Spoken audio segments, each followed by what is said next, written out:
Taylor Sheridan's neo-Western film Hell or High Water is proof that he needs to make another movie alongside his ongoing television shows.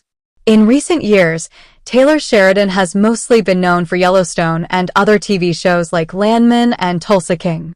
While Sheridan's TV shows are wildly popular and extremely compelling, the writer got his start behind the camera by making feature films. His first movie was 2015's Sicario, and he went on to write 5 more films while he was also starting Yellowstone and its spin-off shows. Since Sheridan has become king of prestige TV, it's easy to forget how good he was at writing films. Of the 6 films he's made, only 1 is under 50% with critics on Rotten Tomatoes, and 3 are certified fresh. While it's always great to get new seasons of shows like Lioness or new original series like Landman, Sheridan's talents could also be put to great use writing films again.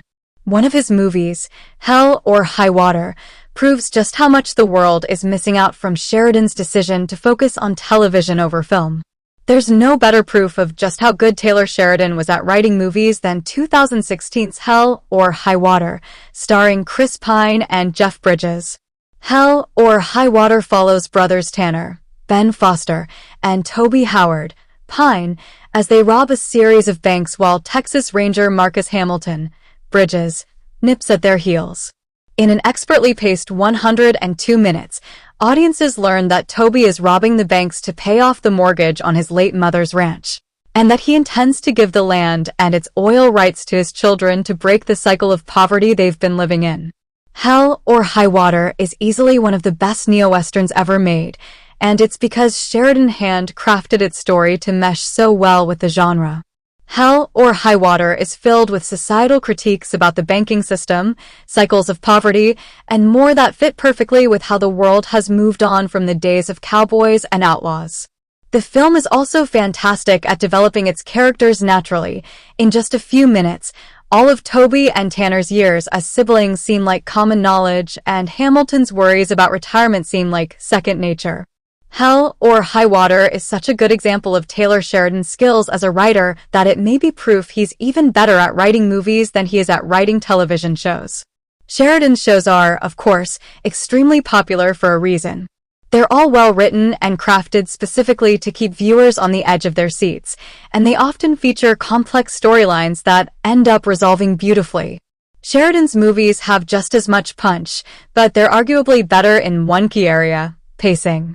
Most of the criticism Taylor Sheridan has received in recent years is a result of the episodic TV format more than anything else. For example, in Landman, Angela, Ollie Larder, and Ainsley, Michelle Randolph have been major sources of criticism, partially because of their slow character development. It wasn't until the ending of Landman Episode 6 that they did anything but lounge around and drink. None of Sheridan's movies have that same problem because he doesn't have to stretch out any stories into a 10-hour season. Sheridan's writing works best when it's lean, focused, and efficient, and movies lend themselves to that style better than shows do. Even though he's clearly great at writing movies, Taylor Sheridan hasn't written a feature film since 2021's Those Who Wish Me Dead. He has instead focused entirely on TV shows, which is likely a feature of his deal with Paramount, which has him contracted to produce series until 2028, via The Hollywood Reporter.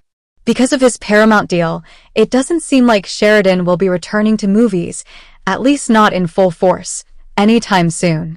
TV shows that can keep viewers watching for hours on end and subscribed for 3 months at a time are much more profitable to streaming services like Paramount Plus than single movies.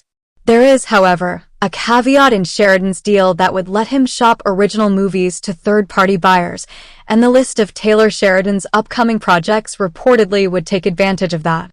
Sheridan's upcoming adaptation of Empire of the Summer Moon may be his first feature film in years, once it's completed. Since it's so early in development, however, it's not clear if Empire of the Summer Moon will be a film or another series. If he does end up taking the show route for that project, Sheridan doesn't have anything else that he's announced lined up for the theater. Sheridan also owns and operates the 6666 Ranch in real life, which was a major reason he took the deal with Paramount in the first place, via THR. The 4/6 is a major expense for Sheridan, and there is a chance he could write another film separate from Empire of the Summer Moon to help cover those costs. If he can find the time, that is. With any luck, Taylor Sheridan's future may include another movie of the same caliber as Hell or High Water, and hopefully sooner rather than later.